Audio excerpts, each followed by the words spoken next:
Hello my lovelies, it's Mrs Morgan here. Hope you're all okay and enjoying the sunshine and of course being good for the grown-ups. I've noticed that Mrs Young and Miss Bolton had read a story, so I'd like to do the same.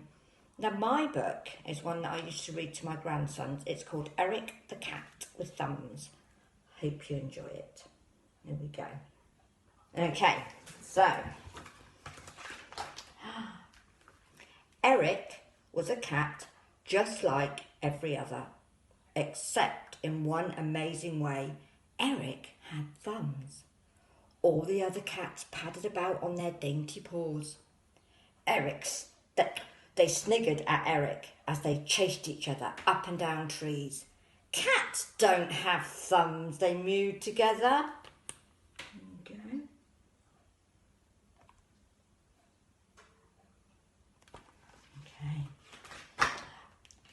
Poor Eric was very unhappy.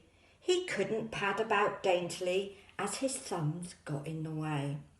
He couldn't climb trees and he didn't have claws. And he couldn't mew with the other cats. But they just wouldn't let him. Eric decided to leave his home and find his fortune in the big wide world outside. And can you see there's a sign there that says he's going to the city. He's very brave, isn't he? He would find something he was good at. He would find a use for his thumbs. He would show those alley cats.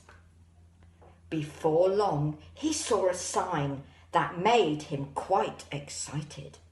There's a sign here that says, "Wanted projectionist must have good thumbs."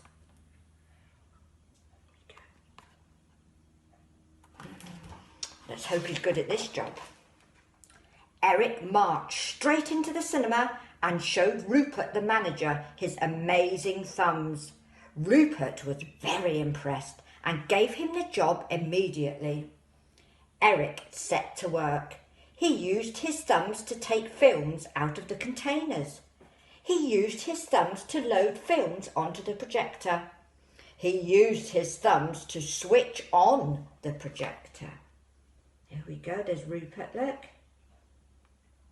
And he is doing all his jobs. Right. But there was one problem. The projection booth was very hot and cats shed their fur when they get too hot. That means it all falls off. This is exactly what happened to Eric. Eric's fur flew everywhere. It got all over the film and made a terrible mess. Before long, the actors on the big screen were so hairy that they looked like monkeys. The audience hissed and booed until Eric felt it was best to leave. Oh, poor Eric, look, he's got in a bit of a tangle there. And look, he's looking sad as he's leaving out the door. Oh, poor Eric. Poor Eric, he would have to try something new. He carried on through the city and before long he came to another sign. Eric went inside to apply for the job. "Those thumbs are just what I need," said Stan, the pilot.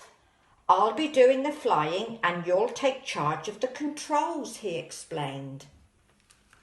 And there's the job advert. Look, for someone that's got to have good thumbs. And there, look, off they go. Right. Up they went, higher and higher and faster, but Eric grew greener and greener and sicker and sicker.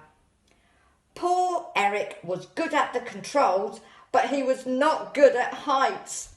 Stan just about managed to land the helicopter in one piece, and then Eric felt it was best to leave.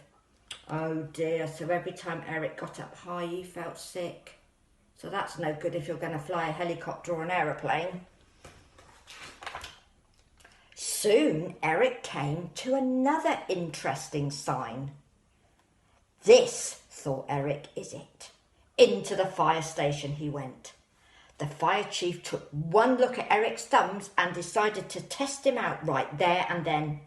He asked Eric to slide down the pole. No problem. He asked Eric to climb up a ladder.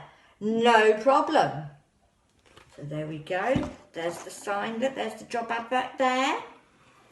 And there he is sliding down the pole and climbing up the ladder. Perhaps he's found the right job. Oh, perhaps not. Then he asked Eric to spray water all over a little fire. Oh dear. The water squirted everywhere. But cats do not like water.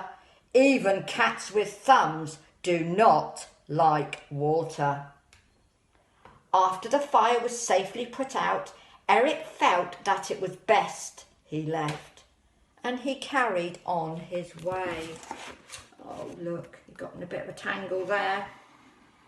Look, he's got his sad face again. He's leaving. Poor Eric. Poor Eric. He started to think that though his thumbs were useful, he was useless.